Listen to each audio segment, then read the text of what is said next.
अपने प्यारे भाई फहीम की नजर कर रहा हूँ। छोटी सी बात, कहते हैं ना कि उस्ताद नुस्खे का नहीं होता, उस्ताद नुक्ते का होता है। वाह वाह। नुस्खों की तो ब्याजें बड़ी बड़ी हैं, हर बंदे के अंदर पूरी पूरी कापी समाई हुई है। उस्ताद नुक्ते का होता है।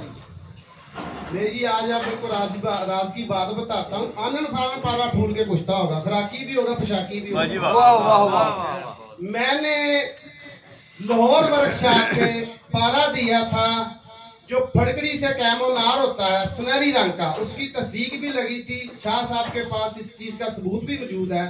जो सुनहरी रंग का पारा कुश्ता होता है वो ना चक्कर खाता है ना वो उड़ता है। ठीक है। एक पारा मैंने दिया था जब शाह साहब ने हमें दावत दी थी अफ्तारी की, गुजर खान, तो गुजर खान और मेरे प्यारे मोहतरम जनाब मेरे कासमी साहब जो हमारे सर का ताज है, ये हमारे हमरा थे।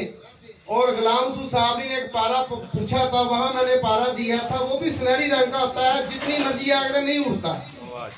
लोग वहीं फंसे खड़े हैं।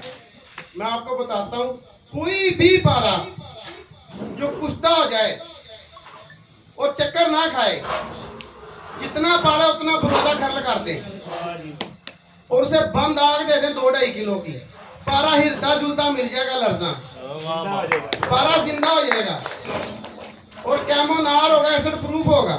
आगे क्या करना है, पारे को रखे स्टील की बाटी में, डायरेक्ट चूल्हे के ऊपर या कोयलों के ऊपर गंधक 1 तोला पारे के ऊपर 3 माशा गंधक डाल दे। आग पर रखने से पहले पारा लर्जा रख के ना बाटी में ऊपर 3 माशे गंधक डाल दे, डाल के इसे कोयले के ऊपर रख दे।